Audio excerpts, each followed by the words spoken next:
Italie, la police met fin à la mutinerie de la prison de Trani. Chine, la peine de mort requise contre la veuve de Mao. Vitry, la polémique après l'attaque d'un foyer d'immigrés. Sécurité sociale, plus de déficit et relèvement du plafond.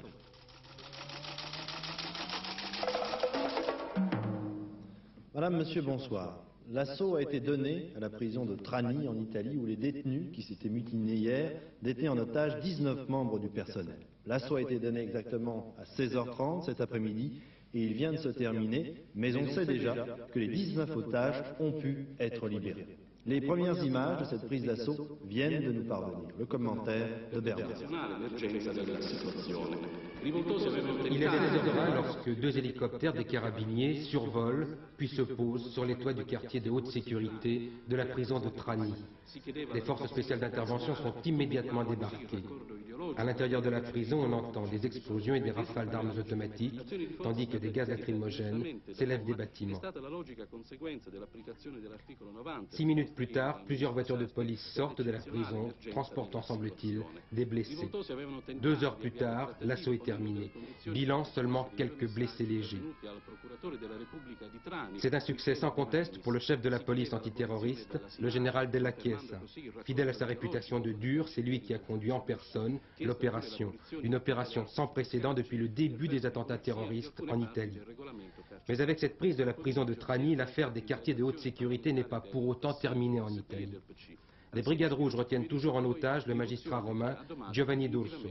Ils ont réclamé de nouveau hier la fermeture du quartier de haute sécurité d'une autre prison, celle de l'Asinara, en échange de l'avis du magistrat romain.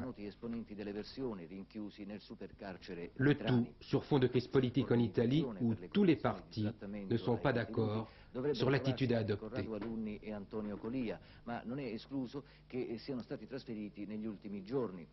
Antonio Colia in particolare potrebbe essere stato trasferito in un altro penitenziario. Oui, en effet, il faut remarquer, c'est la première fois depuis bien longtemps que le gouvernement italien prend une décision aussi ferme. Ce matin encore, on s'interrogeait sur l'hésitation du président du Conseil qui avait accepté, contre l'avis des communistes, de fermer une autre prison politique, fermeture demandée par les Brigades Rouges qui détiennent toujours en otage, on vous l'a dit tout à l'heure, un magistrat romain. Le président du Conseil avait déclaré que de toute façon, la décision avait été prise de fermer cette prison. Mais pour en revenir à l'affaire de cet après-midi, vous allez pouvoir visiter cette fameuse prison de Trani où a eu lieu cette mutinerie. Il y a 2 ans, en effet, nos envoyés spéciaux, Patrick Clément et Yves Bonsergent, avaient pu pour la première fois pénétrer à Trani.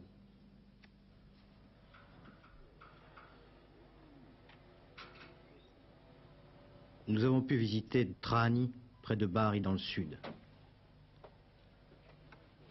Tout ici fonctionne électroniquement.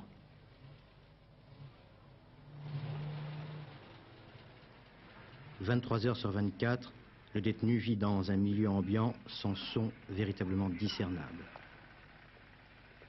1 heure de promenade par jour, voilà le lieu de la promenade.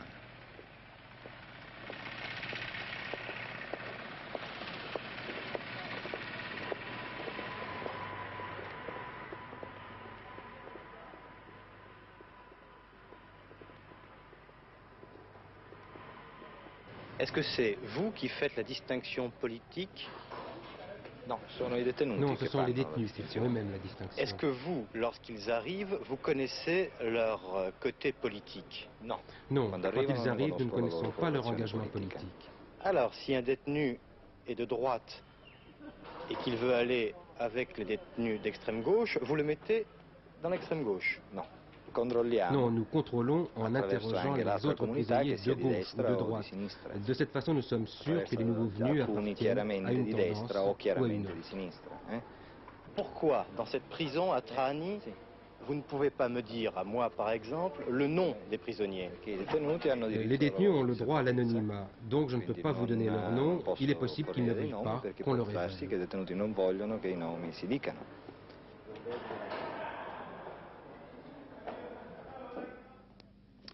La veuve de Mao Tse-tung condamnée à mort par le tribunal de Pékin. Toutefois, il faut préciser que la sentence n'a pas encore été rendue. Ainsi, la Chine vient-elle de renier une partie de son passé, un reniement auquel les dirigeants chinois ont voulu donner le plus d'éclat possible. C'est devant des centaines de millions de téléspectateurs que celle qui fut la femme de Mao Tse-tung s'est entendue condamnée à la peine capitale. Patrick Clément. Il est temps de rappeler encore que le procès de Chiang Ching est un procès qui, pour les Chinois, n'a pas de précédent.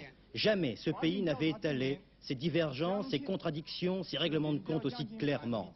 Jamais la télévision chinoise, à l'unisson de l'événement, n'avait employé de tels artifices techniques. Ce macaron de Chiang Ching à la droite de l'écran, sur superposition de tribunal, en est la preuve. La preuve que là-bas, on tient à montrer la défaite de celle qui les a fait tant trembler. Tous, quels qu'ils soient, se sont abaissés au temps de son règne. Aujourd'hui, leur revanche est en proportion de leur angoisse accumulée. Mais Chiang Ching, qui a conscience aujourd'hui d'être une morte vivante, continue à les insulter. Regardez sa bouche. Elle se crispe, ses yeux se plissent. Son mépris est incommensurable lorsqu'elle leur dit « N'oubliez pas que je suis la femme de Mao Tse-tung ». Ce procès constitue une diffamation à son égard. C'est le procès de millions de Chinois que vous êtes en train de faire. Vous n'êtes que des révisionnistes, des traîtres. La foule va rire, elle va rire du spectacle. Chiang Ching est condamnée à mort. Elle sera certainement exécutée, elle le sait. Mais arrêtons-nous quelques secondes sur son courage, sur cette façon qu'elle a de manier l'absurde, l'absurdité de son exécution. En chinoise qu'elle est, aux yeux du monde, aux yeux de ses concitoyens, elle leur fait savoir le message suivant. Vous allez me tuer, mais ma mort n'arrivera pas à vous exorciser. Je suis la seule, la première femme de la Chine révolutionnaire à être totalement rentrée dans l'histoire. Mon exécution ne me fera pas sortir des mémoires, de la mémoire de ceux qui ont collaboré avec moi à l'époque où ils acceptaient que je sois leur impératrice, l'impératrice du communisme chinois. Pour la troisième journée consécutive, les émissaires algériens chargés de la médiation dans l'affaire des otages américains détenus en Iran se sont rendus au département d'État à Washington. Pour l'instant, la négociation semble bloquée. Le président du Parlement iranien a exclu ce matin une modification possible des conditions financières posées par l'Iran. Mais ce que l'on a surtout retenu, c'est la phrase très dure prononcée la nuit dernière par M. Ronald Reagan. Écoutez-le. No, I don't think you pay ransom for people that have been kidnapped by barbarians. M. Reagan n'entrera officiellement en fonction que le 20 janvier prochain. Mais déjà, celui qui sera en privé dans un premier temps, du moins l'un de ses proches collaborateurs en matière de politique étrangère, a repris son bâton de pèlerin. Revoilà en effet M. Henry Kissinger qui reprend ses navettes aériennes qui l'avaient rendu célèbre au moment de la dernière crise du Proche-Orient. M. Kissinger était aujourd'hui en Égypte où il s'est entretenu très amicalement, vous le voyez, avec le président égyptien Sadat. Il se rendra ensuite en Israël, en Arabie Saoudite et peut-être, dit-on, à Amman, en Jordanie. M. Edmond Maire, le secrétaire général de la CFDT, est arrivé ce matin à Varsovie, en Pologne, pour une visite de 2 jours à l'invitation du syndicat Solidarité. À son arrivée, M. Edmond Maire a été accueilli personnellement par M. Lech Walesa. Les travaux de réfection du foyer d'immigrés de Vitry, dans la banlieue parisienne, ont commencé aujourd'hui. À travers l'affaire de ce foyer d'immigrés de Vitry-sur-Seine, le Parti communiste français entend surtout démontrer que la grande majorité des immigrés sont, par la force des choses et par la volonté aussi des pouvoirs publics, hébergés dans les communes les plus pauvres. Pour essayer de vérifier si cette affirmation était confirmée par les statistiques, nous avons tenté, très difficilement, je dois le dire, de dresser la carte de la population immigrée en France. Jean-Michel Mercure. Paris et la Petite Couronne, le Rhône, l'Isère, les Pyrénées-Orientales, voilà les points principaux où les populations étrangères dépassent les 12%, une mention particulière pour la Corse avec un chiffre de près de 22%. En nombre d'immigrés, c'est Paris qui détient le record avec plus de 350 000 étrangers, suivi de près par 3 départements d'Île-de-France, le Val-de-Marne, les Hauts-de-Seine et la Seine-Saint-Denis. Sur ces 3 départements, un seul appartient à la majorité. Selon les communistes, qui prennent l'exemple de la Seine-Saint-Denis, 16% d'immigrés, la population étrangère serait réservée aux municipalités de gauche. Ainsi, ils font remarquer que la commune d'Aubervilliers a vu passer en 5 ans sa proportion d'étrangers de 24 à 27% et celle de Saint-Denis de 25 à 28%. Dans le même temps, des villes appartenant à la majorité comme Boulogne ou Neuilly dans les Hauts-de-Seine ne compteraient pas plus de 15 à 16% de population étrangère et Charenton dans le Val-de-Marne moins de 9%. La population étrangère globale s'élève dans notre pays à 4 200 000, soit environ 8%, mais avec une marge d'incertitude de 2 à 400 000, faute de connaître l'immigration clandestine. La répartition géographique des immigrés est surtout fonction des grandes métropoles industrielles, ainsi le Nord, la région Rhône-Alpes, le littoral méditerranéen. En revanche, l'Ouest, la Bretagne, le Centre, comptent peu de population immigrée, moins de 5%, avec une progression jusqu'à 7% dans le Sud-Ouest. La répartition par nationalité, enfin, la communauté la plus nombreuse est constituée par les Maghrébins, 40%, viennent ensuite les Portugais, 27%, puis les Italiens et les Espagnols, 10% chacun. On estime les populations d'Afrique noire à moins de 5%, chiffre difficile à connaître, puisque c'est parmi elles qu'on compte le plus de clandestins. Oui, et une opinion originale, je le pense, et intéressante sur ce problème, celle de l'un de nos invités d'Antenne de Midi, Monsieur El Amanjra, marocain, membre du Club de Rome et professeur à l'Université de Rabat. Il y a certains émigrés qui sont des travailleurs, qui font des travaux que les gens dans les pays développés ne veulent plus faire, mais il y a aussi une autre catégorie d'immigrés qui est la conséquence de ce qu'on appelle l'exode des compétences ou la fuite des cerveaux, qui est d'une toute autre catégorie, c'est-à-dire tous les médecins, tous les ingénieurs qui restent. Et je crois que ce qui est un peu frappant et inéquitable, c'est de voir la manière dont ces deux communautés sont traitées respectivement. Étant moi-même professeur, étant quelqu'un qui a travaillé comme fonctionnaire international à Paris, je dois avouer que je n'ai jamais senti le moindre racisme, la moindre vexation, quelle qu'elle soit. Mais en même temps, ce fait-là me gêne parce que je sais ce que d'autres concitoyens ayant un autre niveau de formation ressentent. Et je crois que ça a beaucoup à faire avec justement le thème dont Madame Vidal traite. Je crois que c'est un manque d'imagination. Je crois que quand les sociétés humaines ne sont pas capables de trouver des modalités de convivialité et de comment vivre ensemble, c'est que l'imagination et la créativité sont en panne et qu'il faut savoir comment les faire redémarrer. Bien alors, Noël Copin, même si l'action du commando communiste de Vitry n'avait pas été mise au point par la direction du Parti communiste, on peut le penser du moins, elle correspond bien à une nouvelle ligne, à une nouvelle tactique, une nouvelle politique adoptée par le Parti communiste face au problème des travailleurs immigrés. Eh bien oui, il semble bien qu'il y ait une nouvelle politique du Parti communiste qui a été exprimée au cours de ces derniers mois par des maires, en particulier de la région parisienne, et par M. Georges Marchais lui-même, qui il y a quelque temps demandait que soit mis fin à la politique d'immigration. Dans toute cette affaire en particulier, depuis les événements de Vitry, le Parti communiste fait figure d'accusé, d'autant qu'il paraît être en contradiction avec ses propres principes, en particulier la défense des plus pauvres et l'internationalisme prolétarien. Alors d'où vient ce changement et d'où vient cette contradiction? Eh bien, je crois que c'est tout simplement le fait que les maires communistes en particulier ont tenu compte des réactions effectives ou possibles de la population ouvrière. Alors accusé, le Parti communiste réagit. Il réagit en contre-attaquant contre les municipalités de la majorité qui n'ont pas autant d'émigrés chez elles, et puis il réagit également globalement contre le gouvernement qui, selon lui, autorise qu'il y ait des ghettos. Bien. Alors tout de même, derrière ces polémiques politiques, Noël Copin, il y a tout de même un réel problème. On l'a vu avec Jean-Michel Mercurol. Eh bien oui, il faut espérer que l'arbre ne cachera pas la forêt et que l'affaire de Vitry ne soit pas un alibi. Car dans cette affaire, il faut bien le reconnaître, personne n'a tout à fait bonne conscience et il serait peut-être trop facile de prendre le Parti communiste comme bouc émissaire. Il y a effectivement un problème. Et quand j'entendais tout à l'heure notre invité d'Antenne 2 Midi dire qu'il y avait peut-être un manque d'imagination, je me mettais à rêver et à me dire que peut-être avec beaucoup d'imagination et aussi avec beaucoup de volonté, on arriverait peut-être à remettre en cause ce fameux seuil de tolérance qui fait partie des idées reçues et derrière lequel s'abritent des excuses au racisme. Notre invité disait aussi qu'il fallait apprendre à vivre ensemble. Ça n'est certainement pas avec des bulldozers qu'on le fera, ni non plus avec des polémiques. Bien, je voudrais simplement ajouter une information à cette affaire de Vitry.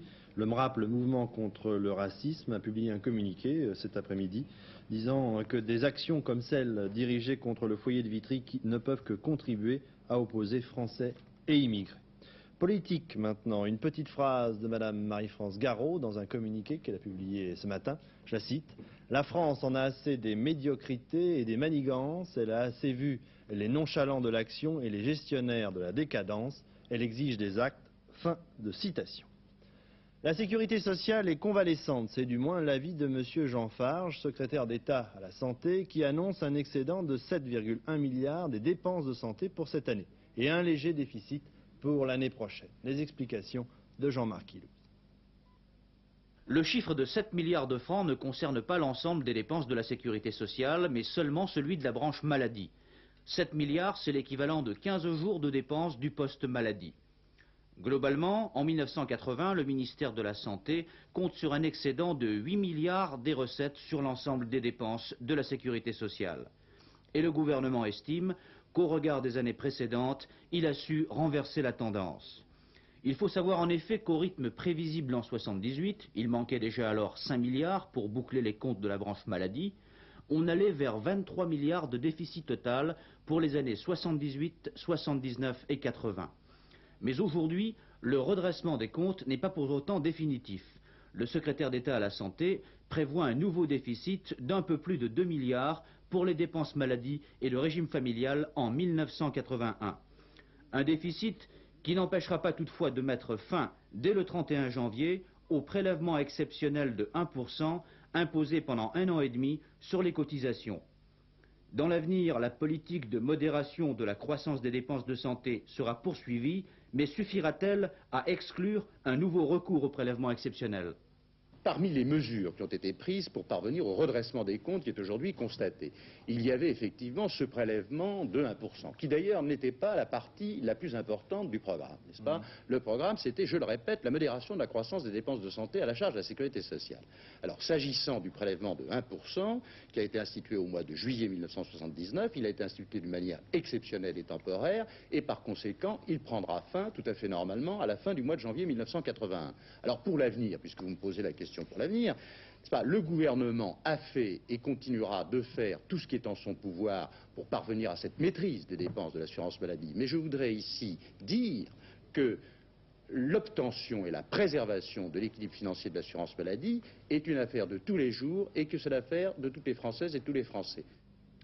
1% donc de cotisation exceptionnelle de moins à payer à partir du 31 janvier, on vient de vous le dire, mais il faut également savoir, pour être complet, que le salaire plafond de la sécurité sociale, plafond qui sert de référence pour le calcul des cotisations, sera relevé, lui, de 14,37% exactement, un peu plus que le taux de l'inflation, à compter du 1er janvier prochain. Il passe de 5 010 francs à 5 730 francs. Ainsi, par exemple, pour être clair toujours, si vous gagnez 3 000 francs par mois, vous paierez en gros 27 francs de moins, en raison donc de la suppression du prélèvement exceptionnel de 1%, et le relèvement du plafond ne vous concerne pas, vous ne paierez donc rien en plus. Par contre, si vous gagnez 6 000 francs au moins par mois, vous paierez en moins 20 francs 43, mais en plus, en raison du relèvement du plafond, donc 33 francs 84. Voilà, j'espère que j'ai été clair. Parlons encore argent, si vous le voulez bien. Il vous reste 2 jours pour payer moins d'impôts. Comment ? En achetant des actions, comme l'autorise la loi Monory, dont Jean Lebert nous rappelle les principes. Il faut savoir en effet que la loi Monory permet à tout contribuable de déduire de son revenu imposable les sommes consacrées à l'achat d'actions françaises dans les limites suivantes. 5 000 francs par foyer fiscal, plus 500 francs par enfant à charge, plus 1 000 francs à partir du 3e enfant. Pour bénéficier de la loi Monory, les achats peuvent être effectués soit directement en actions de société française par l'intermédiaire d'un agent de change, soit en part de SICAV. Une SICAV est une société de portefeuille qui possède des actions de plusieurs entreprises. Attention, elles ne sont pas toutes aussi performantes. Une dizaine d'entre elles, Unioche, Optima Valeur, AGépargne, ont fait plus de 20%. D'autres, Sélection Valeurs Françaises, Fructifrance, sont en dessous de l'inflation. Les SICAV permettent de répartir les risques sur une multitude de sociétés et assurent ainsi une meilleure sécurité. Mais bien sûr, les porteurs de parts n'ont pas le droit de regard sur la gestion. Si vous êtes tenté par les frissons du boursicoteur, passez vous-même vos ordres d'achat. Avez-vous besoin d'argent frais demain? Vous pouvez les vendre. Mais avant la fin de la même année, rachetez-les. Car l'investissement doit être conservé 4 années consécutives. L'année boursière se termine sur une note favorable, avec une légère hausse de 0,6%. Oui, et pour vous donner une idée du succès de la loi Monory, on estime dans les milieux spécialisés que cette loi a drainé vers la bourse cette année, donc 1980, environ 4,5 milliards de francs. Ce n'est pas peu dire.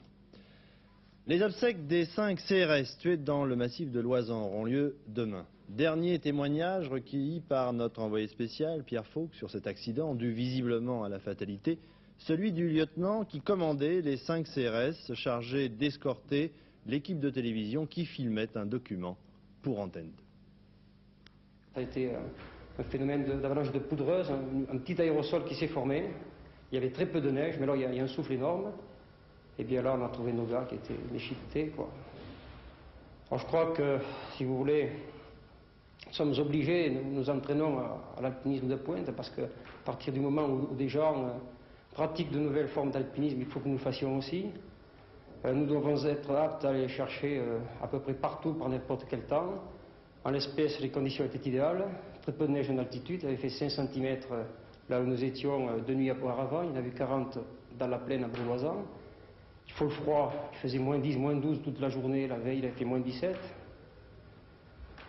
Et puis, il faut la compétence technique, à l'y été. Et je crois que pour réussir en alpinisme de pointe aussi, il faut ne pas avoir de malchance. Et c'est ce que nous avons eu. Le président de la société de télévision Antenne 2, M. Ulrich, et le conseil d'administration de la société ont adressé un message de condoléances aux familles des CRS victimes de cet accident. Quelles sont les missions et la formation de ces CRS, gendarmes chargés de la sécurité en montagne et du secours? C'est ce que nous explique Jean Mamère. Qu'ils soient civils, gendarmes, mobiles ou CRS, ces sauveteurs sont des professionnels de la montagne. Choisis, formés en conséquence, ils composent un corps d'élite, entraînés et expérimentés, capables d'intervenir à tout moment et d'être confrontés à toutes les techniques modernes d'alpinisme. Leur tâche principale, secourir les alpinistes en difficulté, par mauvais temps ou en des endroits périlleux. Deuxième tâche moins fréquente, mettre leurs connaissances techniques au service de groupes d'alpinistes ou de particuliers, désireux d'effectuer en toute sécurité des courses difficiles. C'est d'ailleurs au cours d'une opération d'assistance technique pour une équipe de télévision que les 5 CRS de Grenoble ont trouvé la mort. Pour ces 5 guides, ou 5 aspirants guides, l'escalade de cascades de glace faisait appel à une technique courante. Il s'agissait pour eux d'équiper la paroi de la cascade afin de permettre une progression en sécurité des cinéastes qui les accompagnaient. Malchance, fatalité sont les mots qui reviennent pour tenter d'expliquer ce drame. Les victimes étaient expérimentées, elles connaissaient les lieux et pourtant, la montagne reste un danger. Nul n'en est à l'abri. Pour preuve, les sauveteurs effectuent 3000 opérations par an.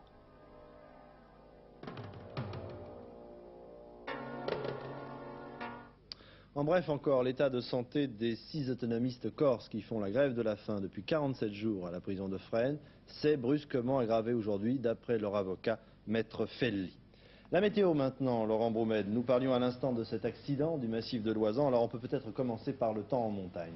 Écoutez, pas de problème sur le temps en montagne. Il évolue pratiquement pas depuis quelques jours. En effet, il y a sur tout le sud de la France un anticyclone, une zone d'air stable. Ça signifie pratiquement pas de vent. Ça signifie des températures froides, donc la neige doit tenir en montagne. Et pas d'averses supplémentaires de neige, puisque pour l'instant, le temps est relativement calme dans le ciel français.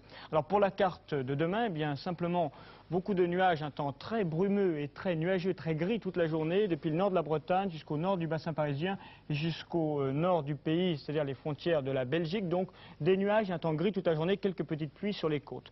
Partout ailleurs, vous voyez, un temps froid et relativement sec, donc dégelé jusqu'à -5, -7 degrés le matin, et tout de même simplement du brouillard souvent givrant, principalement dans le centre, dans le sud-ouest un petit peu, dans le centre ainsi que dans le centre-est, donc des risques de verglas sur les routes. Et puis après la dissipation de ce brouillard parfois tenace, eh bien le retour du soleil et de belles éclaircies l'après-midi.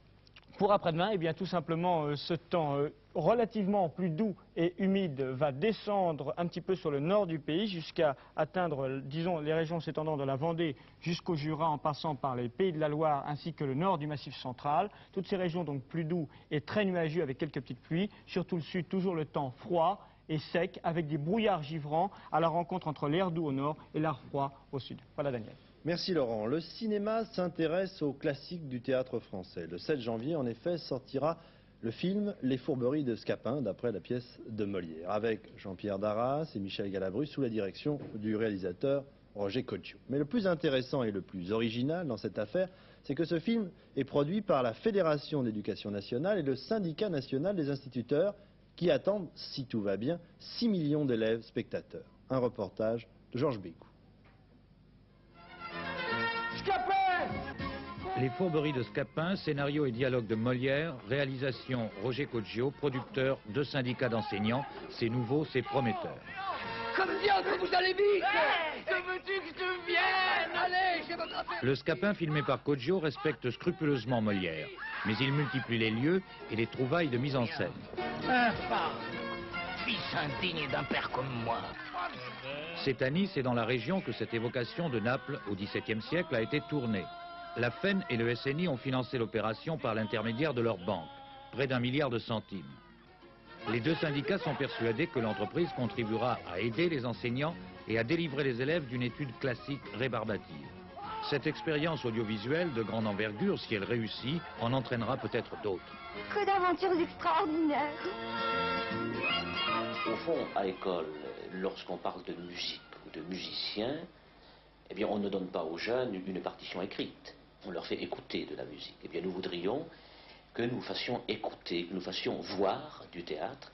Et quoi de mieux que ce grand film pour grand public, mais qui pourra également servir de base essentielle comme outil pédagogique, si j'ose dire, dans nos établissements, dans les collèges, dans les écoles. Comment allez-vous procéder? Allez-vous mobiliser les enseignants, un petit peu comme vous les mobilisez dans une grève, pour les un peu obliger à aller voir ce film?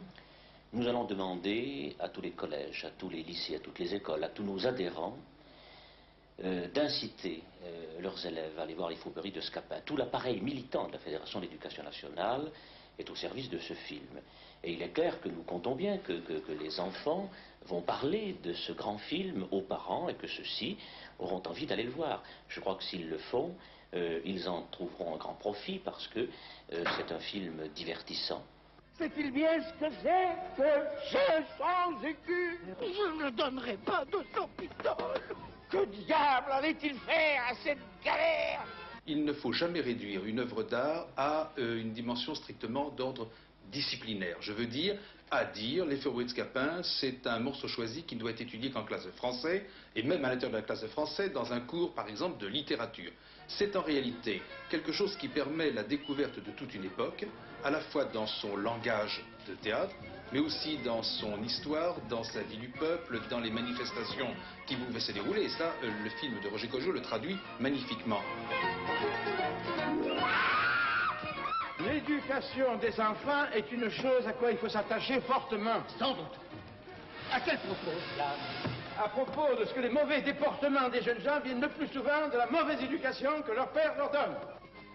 Comment? Qu'est-ce que cela veut dire? Cela veut dire, Seigneur Géronte, qu'il ne faut pas être si prompt à condamner la conduite des autres. Et que ceux qui veulent gloser doivent bien regarder chez eux s'il n'y a rien qui cloche. Je n'entends point, c'est énigue. On vous l'expliquera.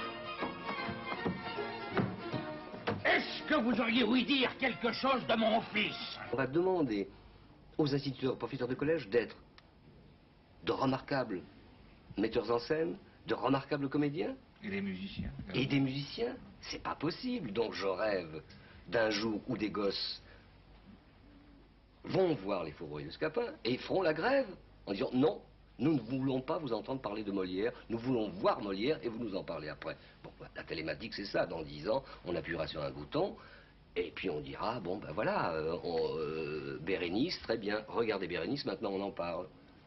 C'est pas de l'utopie, hein, je veux dire. Non, Scapin, ça y est, c'est fait, réglé, c'est un beau film, ça va marcher.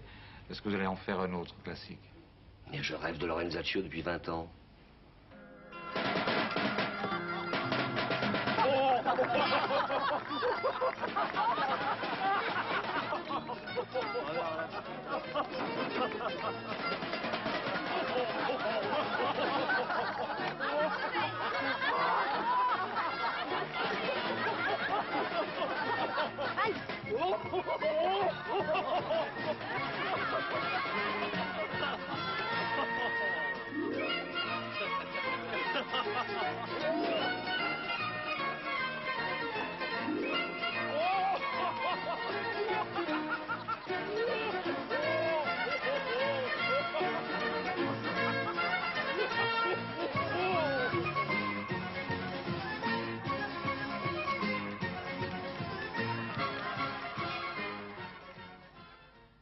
ces conditions-là, je veux bien retourner au lycée. Pour terminer, je voudrais m'adresser à deux nouveaux téléspectateurs d'Antenne 2, du moins je l'espère. Monsieur et Madame Sorin, agriculteurs habitant le hameau de Saint-Christophe en Vendée. Pourquoi ce message personnel, si je puis dire? Tout simplement parce qu'on vient de leur installer l'électricité. Ça s'est exactement passé le 25 décembre dernier, le jour de Noël. Et pourtant, leur demande datait de 1954, mais ils avaient été oubliés pendant 26 ans. C'est sans doute ce qu'à l'EDF on appelle un mauvais contact. Et la lumière fut, comme dirait l'autre. Dernier journal, tout à l'heure en fin de programme. Pierre Alain, demain 12h45, invité d'Antenne de Midi, Madame Brossard-Legrand, médecin des déshérités, ceux qui, aux quatre coins du monde, souffrent et meurent de la faim, de la pauvreté, mais aussi de la faute des autres hommes. Voilà, ce journal est terminé. Il ne me reste plus qu'à vous souhaiter une excellente soirée sur Antenne 2. Bonsoir.